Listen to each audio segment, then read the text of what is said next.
Hamas की जानिब से यरगमालियों की रिहाई पर अमरीकी सदर बाइडन की जानिब से फौरी जंगबंदी का वादा। बोले यरगमालियों को रिहा करने की सूरत में जंगबंदी मुमकिन है।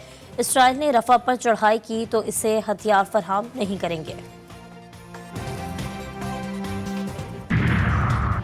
कनकोज के गांव मुजाहिद अब्दुल गफूर में हमलावर की अंधाधुंध फायरिंग। गोलियां लगने से एक शख्स जाँ बहक, दूसरा शदीद जख्मी हो गया।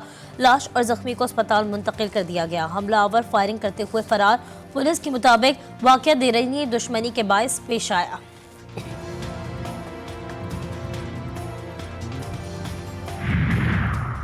टिंगवानी में इंडस हाईवे पर पुलिस में मुकाबला, शदीद फायरिंग का तबादला। बदनाम समाना डाकू दिलबर मलिक हलाक। पुलिस ने इलाके की नाकाबंदी कर दी। सर्च ऑपरेशन जारी। हलाक डाकू दिलबर मलिक चोरी, डकैती, अगवा बराए तवान और कत्ल की मुतादिद संगीन वारदातों में मतलूब था। वज़ीर-ए-आज़म आज़ाद कश्मीर चौधरी अनवारुल हक ने कहा है कि आज़ाद कश्मीर हुकूमत आटे और बिजली में रिलीफ देने को तैयार है। उन्होंने कहा कि बिजली और आटे की हद तक जो भी रिलीफ मुमकिन हुआ देंगे। वज़ीर-ए-आज़म आज़ाद कश्मीर ने अवामी एक्शन कमेटीज़ को मुज़ाकरात की दावत दी थी। स्पीकर कौमी असम्बली ने पार्लिमानी रहनुमाओं का इजलास पीर की सहपैर 3 बजे तलब कर लिया। इजलास में बजट सेशन और सदर मुमलिकत के खिताब पर बहस पर मुशावरत की जाएगी। पहले पार्लिमानी साल का कैलेंडर भी ज़ेर गौर आएगा।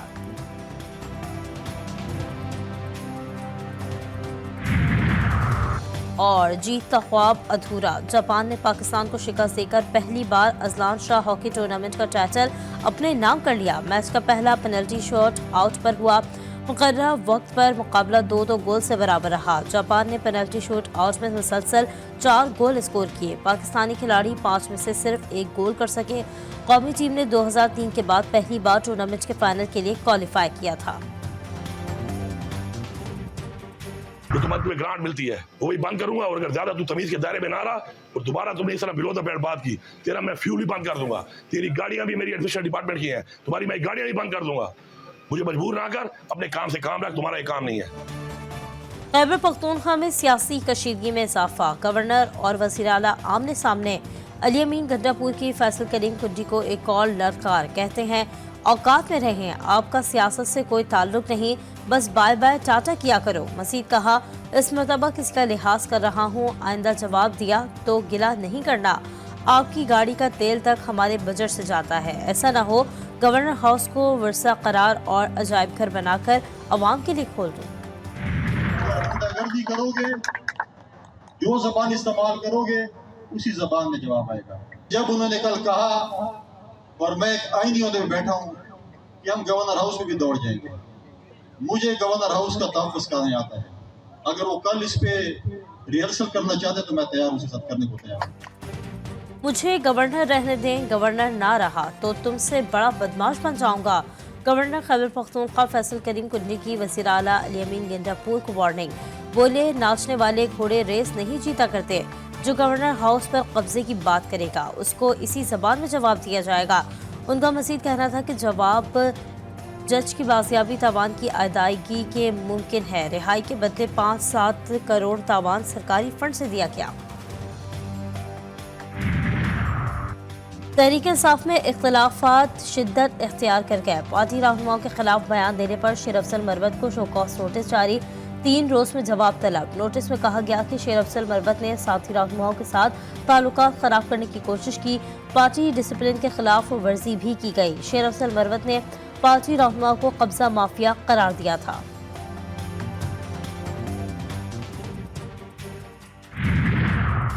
बॉक्स मुकम्मल होने के बावजूद शामिल तफ्तीश होने जा रहे हैं। कौमी असम्बली में अपोजिशन लीडर उमर अयूब का कहना है कि हुकूमत से मुल्क चल नहीं रहा। मौजूदा हुकूमत के खिलाफ अदालतों में रिट दायर कर रहे हैं। गंदम बहरान में 350 अरब रुपए का टीका लगाया गया। इस वक्त मोहसिन नकवी वज़ीर आला थे और उनके साथ नून लीग के लोग थे।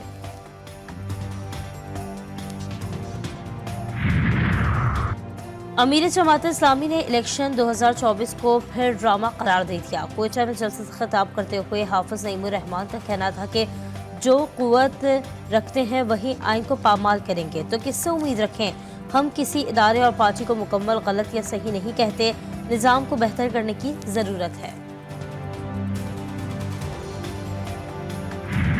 باردانہ کی کہانی ختم، 70 سالوں بعد گندم کی سرکاری کہانی انجام پذیر، کسان اور پرائیویٹ سیکٹر کو گندم خریداری کی بابت سے آزاد کر دیا گیا۔ پنجاب حکومت کا مالی بوجھ سے بچنے کے لیے باردانہ نہ خریدنے کا فیصلہ، باردانہ ایپ پر دی گئی لاکھوں درخواستیں بھی ردی کی ٹوکری کی نظر، ایپ کو بھی بند کر دیا گیا۔ گندم کی خریداری کے لیے نئی پالیسی تیار، حکومت کو اگلے سال گندم نہ خریدنے کی تجویز۔ صوبائی حکومتیں گندم نہیں خرید رہی، پاسکو گندم کی خریداری کر رہی ہے۔ تمام تحصیلوں والے مطالبہ کر رہے ہیں کہ پاسکو ہم سے بھی گندم خریدے۔ وفاقی وزیر رانا تنویر کی پریس کانفرنس، بولے وزیر اعظم نے گندم خریداری کا میکانزم بنانے کی ہدایت کی، 1 ایکڑ والے کو 8 بوری باردانہ فراہم کیا جا رہا ہے۔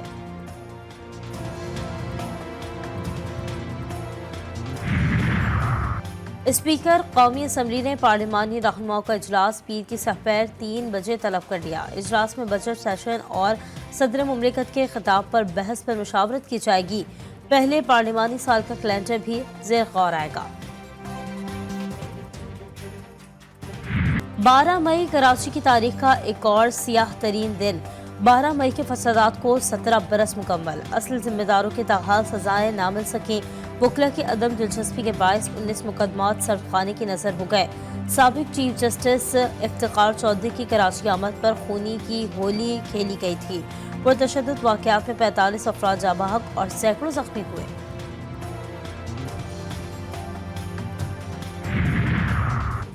افغانستان میں طوفانی بارشوں نے تباہی مچا دی، بغلان، بدخشان، ہرات اور غور میں سیلاب سے بڑے پیمانے پر جانی اور مالی نقصان ہوا۔ حکومتی اعداد و شمار کے مطابق اب تک کم سے کم 150 افراد ہلاک، سینکڑوں زخمی، 2000 مکانات تباہ ہوئے۔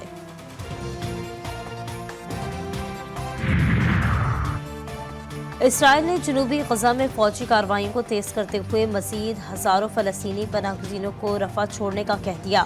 فضا سے گرائے گئے فلائرز اور سوشل میڈیا پر پوسٹ نے شہر کے مشرقی اضلاع کے رہائشیوں کو المواسی جانے کی ہدایت کر دی۔ غزہ میں القسام اور القدس بریگیڈ کے حملوں میں 13 اسرائیلی فوجی ہلاک، کئی زخمی۔ اسرائیلی فوجی نے 4 ہلاکتوں کی تصدیق کر دی۔ حماس نے کہا کہ ثالثی کی تجویز کی منظوری کے فوری بعد رفح پر حملہ اور کراسنگ پر قبضہ اس بات کی تصدیق کرتا ہے کہ تل ابیب کسی بھی معاہدے تک پہنچنے سے بچ رہا ہے۔ مصر نے اسرائیل کو خبردار کیا ہے کہ اگر رفح آپریشن جاری رہا تو اسرائیل کے ساتھ امن معاہدہ منسوخ کر دیا جائے گا۔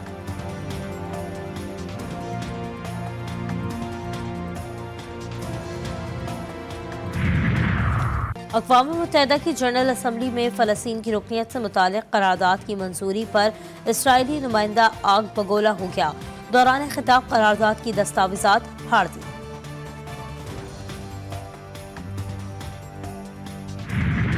جیت کا خواب ادھورا، جاپان نے پاکستان کو شکست دے کر پہلی بار اذلان شاہ ہاکی ٹورنامنٹ کا ٹائٹل اپنے نام کر لیا۔ میچ کا فیصلہ پینلٹی شوٹ آؤٹ پر ہوا، مقررہ وقت میں مقابلہ 2-2 گول سے برابر رہا۔ جاپان نے پینلٹی شاٹ آؤٹ میں مسلسل 4 گول اسکور کیے، پاکستانی کھلاڑی 5 میں سے صرف 1 گول کر سکے۔ قومی ٹیم نے 2003 کے بعد پہلی بار ٹورنامنٹ کے فائنل کے لیے کوالیفائی کیا تھا۔ وزیر اعظم کا اذلان شاہ ہاکی ٹورنامنٹ میں عمدہ کارکردگی پر قومی ہاکی ٹیم کو خراج تحسین۔ اپنے ایک پیغام میں کہا کہ وزیر اعظم نے کہا کہ کھلاڑیوں نے ٹورنامنٹ کے دوران شاندار کارکردگی کا مظاہرہ کیا، ہار جیت کھیل کا حصہ ہے، قومی ہاکی ٹیم نے پوری قوم کے دل جیت لیے۔ وزیر اعلیٰ پنجاب کی بھی کھلاڑیوں کو بہترین پرفارمنس دکھانے پر مبارکباد۔ وزیر کھیل پنجاب اور میئر کراچی کی جانب سے کھلاڑیوں کے لیے نقد انعام کا اعلان۔ شکست خوردہ قومی کرکٹ ٹیم جیت کے لیے پرعزم، پاکستان اور آئرلینڈ کے درمیان دوسرا T20 آج کھیلا جائے گا۔ 3 میچوں کی سیریز کے پہلے میچ میں میزبان ٹیم نے گرین شرٹس کو 5 وکٹوں سے شکست دی تھی۔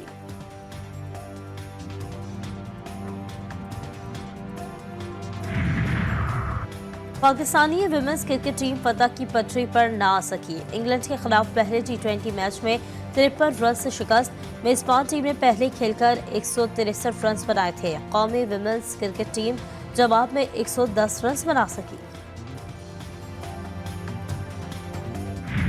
और माँ तुझे सलाम, ये कामयाबियाँ, ये इज्जत, ये नाम तुमसे है।